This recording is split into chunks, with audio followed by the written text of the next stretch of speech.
तर शेतकरी मित्रांनो, आपल्या स्वयंभू आधुनिक फार्म शेती जोड व्यवसाय या युट्यूब चॅनलच्या माध्यमातून आपल्या ग्रामीण भागामध्ये शेतीला जोड व्यवसाय करणाऱ्या व शेतीमध्ये नवनवीन प्रयोग करणाऱ्या शेतकरी पुत्रांच्या मुलाखती व त्यांचं मार्गदर्शन मी तुमच्या समोर आणत असतो. तर नक्की आपल्या चॅनलवर नवीन असाल तर चॅनलला सबस्क्राईब, व्हिडिओला लाईक करायला विसरू नका.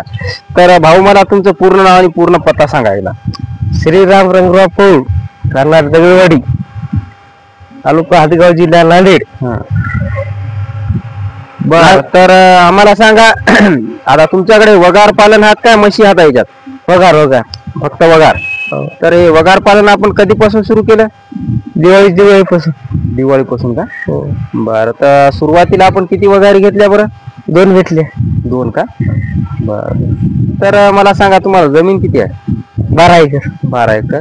बर, तर मग मला सांगा, तुम्ही जमीन पाहत तुम्ही आता बरेच जण दुग्ध व्यवसायाकडे वळतात, तुम्ही वगार पालनापासून सुरुवात केली, तर तुम्हाला असं का वाटलं की वगार पालनापासून सुरुवात करावं? लहानपासून मोठं होते ना असं, आणि त्याच्यातून उत्पन्न वाढू शकते, शेण होती ती भेटली.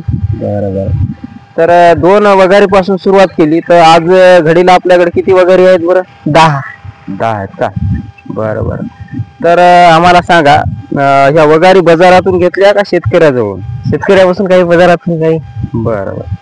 तर मग आम्हाला सांगा, वगारीच्या किमती आपल्याला काय पडलेल्या आहेत बरं? आता ही वगार दिसायली, तर ही कितीला आणली? 25,000ला. बरं. मग आता ही गाभण कधी जाईल? असं का? आणि ही बाजारातून घेतली शेतकऱ्याकडून? हे शेतकऱ्याची. बर, आणि ही वगार सांगा बरं? 30-35 हजाराची. 30-35 हजार. बर, मग आता गाभण कधी जाईल? गाभण आहे का? हो. बरं. गाभण तर ही म्हणजे मुरामध्ये आहे का आपली? मुरा आहे का? बर, तर मला सांगा, ती पलीकड पण दिसायली एक वगार, ती कितीला आणली? ती 25ला. ती 25ला आणली का? बर, आता आम्हाला ही सांगा, या वगारीची किंमत काय आहे?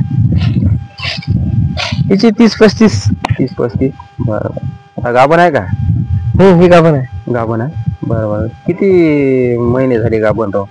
2-3 महिने झाले. 2-3 महिने. बरं. तर ही शेतकऱ्याकडून आणली की बाजारातून? शेतकऱ्याकडून. बरं, ही वगार सांगा आम्हाला, काय किंमत पडली? तिची 30,000. 30,000. बरं. ही वगार सांगा. 30-35 हजाराची. असं का? बरं. ही पण बाजारातून आणली की शेतकऱ्याकडून? बाजारातून. माऊर. असं का? आता ही किती वर्षाची असेल बरं? म्हणजे गाभण कधी जाईल आता? गाभा गेली गाभा. बरं. म्हणजे आता हे 3-4 गाभा गेल्या का? असं का? बर, ही वगार सांगा बरं आम्हाला. हे त्या आता 40. बरं.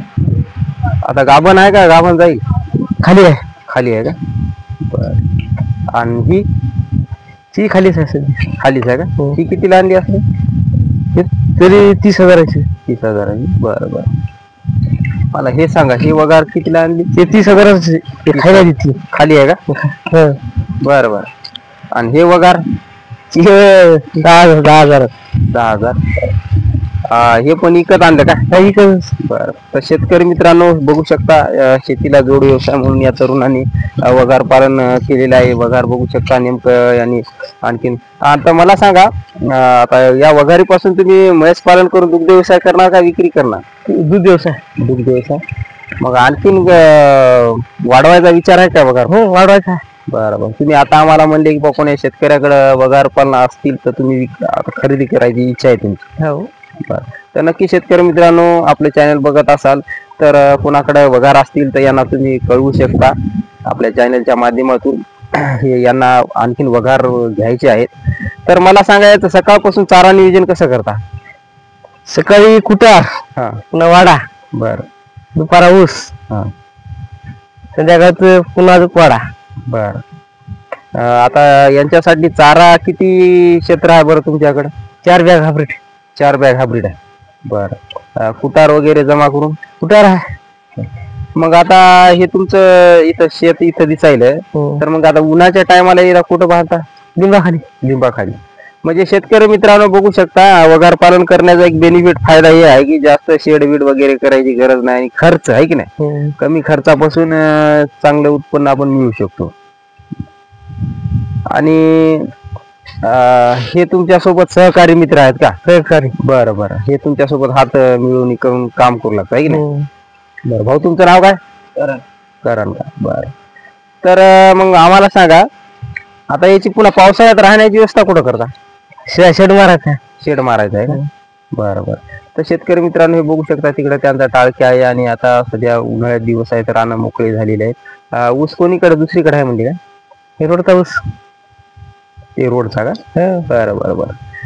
तर बघू शकता शेतकरी मित्रांनो, यांच्या अशा प्रकारे हे वगार पालन आणि दुग्ध व्यवसाय पुन्हा वाढवण्याची इच्छा आहे. तर आम्हाला एकंदरीत सांगा, वगार पालन आता तुम्ही कमी याच्यापासून सुरुवात केली, म्हणजे कोणाकडून माहिती घेतली का स्वतः म्हणजे ठरवलं? स्वतः ठरवलं. आणि वगार पालन केल्याचे फायदे म्हणजे जास्त कोणत्या वेळेला हजर राहायची वेळ नाही ना. बरं. मग आता आम्हाला सांगा, आता वगार पालन करण्यात काही समस्या आल्या का? म्हणजे गाभण जाताना किंवा चारा व्यवस्थापनामध्ये बिमार वगैरे काही? नाही, काही तसं काही नाही. काहीच नाही का? बरं. बिमार तिकडे डोळा करतोय असं. बरं. तर नक्की शेतकरी मित्रांनो, यांचा जो वगार पालनाचा व्यवसाय तुम्हाला कसा वाटला नक्की कमेंट मध्ये लिहायला विसरू नका. आणि आपल्या चॅनलवर नवीन असाल तर चॅनलला सबस्क्राईब, व्हिडिओला लाईक करा. जय जवान जय किसान.